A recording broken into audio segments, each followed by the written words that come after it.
I've heard that, I don't know if this is true or not. So I heard that similar things were given, forgive me for throwing this out there, it could be total bullshit, but to Hamas on the October 7th attack in order to be able to commit those kinds of atrocities. Yeah, I don't know. I don't know either. I've heard it through friends who are Israeli. It could be bullshit.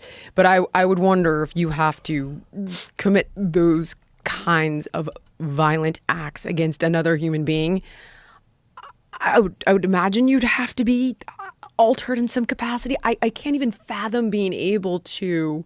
I don't know. I can't wrap my head around it. Well, I think human beings are capable of great atrocities without any kind of one-on-one like that, though. Yeah. Really? Yeah, they do it. I mean, look at Vietnam.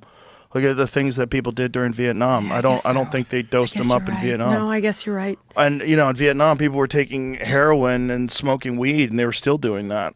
It's people have an evil capacity to other people and decide. I mean, you see it politically, in this country. Like, people on the left will demonize people on the right. People on the right will demonize people on the left. It's just like, it's a tribal thing that it's an echo of our past, because essentially when we were small tribes of 150 people and then you got invaded by a neighboring tribe, you had to be able to commit extreme violence against the other.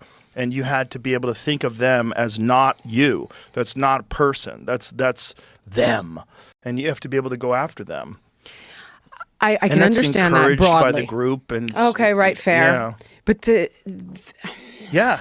get it. So visceral and hideous, and I don't mean to bring the vibe down, but it's one thing to kill another human being. That I have to. This is how we survive, or whatever it is. We're fighting Nazis, and you don't have a choice. Okay, fair. But to beheads, just that kind of stuff. I just think torture. Yeah. There's I often ask. This is going to a very unplanned place, but I ask myself what I'm capable of if somebody hurt my kids or hurt my wife or hurt my mom. Like, what would I be capable of doing? I bet you'd be capable of extreme violence. I think, without question, being. But I would be capable of it. But I don't like blood. I can't stand blood. I don't like guts. It would make me sick. It would horrify me. So I'm like, how would I? This is the shit that tortures me in the middle of the night when I can't sleep. Like, how far removed am I from this mentality? Like, am I just a few catastrophes away from losing my mind and becoming a lunatic? Well, that's the appeal of The Walking Dead. Right. The Walking Dead, yes, the zombies become inconsequential. The real right. problem is people. Yes, that's so true. And I could do a hell of a lot of horrendous things, but I couldn't, like, some of the torture methods, I don't think, how do you have the stomach for it? Well, like, look at what they did during the Inquisition. You can't say that was drugs. These were people that just decided they were going to torture people. And they had, they decided, they othered people. And this is a really evil aspect of human nature. How do you defend against it, do you think? Seriously, like, if we all have it in us, what is the antidote to that? You have to have a strong army. You have to have people that can defend you against people that want to do that to people here. And then they have to have a strong ethical and moral foundation where they would never be compromised. They have to be the good guys. They have to think that they're the good guys and have a very strong ethical and moral foundation that doesn't allow them to compromise that. It's tough, though, because when people fight dirty, it's such a massive disadvantage. Right. That then you think, well, I'm going to lose if I don't make this sacrifice in how I'm behaving or how I'm tackling this. Well, we like to think that we're the good guys, but the biggest thing that's ever been done to human beings that's horrific is the nuclear bomb. Like, indiscriminate killing of civilians, hundreds of thousands, boom, in one shot. Okay, the argument being that you drop it and then the war ends. Yeah. So it's sure. the lesser of evils. You've sacrificed, I don't know how many hundreds of thousands of people in that moment, but did you save millions down the road? And can you justify the behavior utilizing that logic of, well, I committed this atrocity, but I saved more lives? Like, that's the slippery slope that I think about often. Is, you were just talking about this the other day when, be careful you don't become a monster. Yeah. When you're fighting monsters. Yeah. And sometimes it's that fighting fire conversation. You want to use water, but what if it doesn't work? Yeah, sometimes you have to become a monster. Sometimes you, honestly, Joe, I hate to say it, but sometimes you have to. Yeah, if you want to defeat evil, you have to become a monster. Because if you don't, you won't beat it. You have to do horrific things to beat horrific people. You have to kill them, right? Like if someone's invading and they're shooting guns at people and they show up at the beach and they pull up in boats and they start gunning people down, you have to do the same to stop that.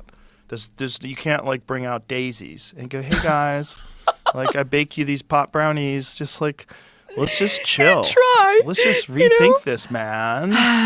Sebastian Younger said this to me once. He's like, listen, if you aren't willing to talk to the worst enemy, you have to fight them. But it's when the talking doesn't work. And you see that all the time. Yep. You see, I see it in my own personal life. When all of my best intentions and my calmest demeanor and my most empathetic approach to something fails because you're just not dealing with somebody who is rational or well-intentioned. Right. And if you broaden that out... Well, then imagine a language barrier. We have no idea what they're saying. Right. Yeah. Yeah. And then a cultural barrier where their culture believes that if they die, that they're going to go to heaven, and that they'll be a martyr. And so they're willing to do that. They're excited to die and to kill you with them, because they believe that the real prize is not in this life. That is it's in the next life. Insane that we could. But we're very vulnerable. We're very vulnerable to this kind of thinking, and I don't know why we're designed this way. I don't either. It's a distortion probably of tribal survival primate instincts. Want to trade crypto with confidence? With Gemini you can. Whether you're buying your first Bitcoin or actively trading Ethereum, Gemini offers a secure, easy-to-use platform trusted by millions. Here's what makes Gemini stand out. Trade 70-plus cryptocurrencies, from Bitcoin and Ethereum to emerging altcoins. Top-tier security, your funds are protected with multi-layer encryption and insured hot wallets.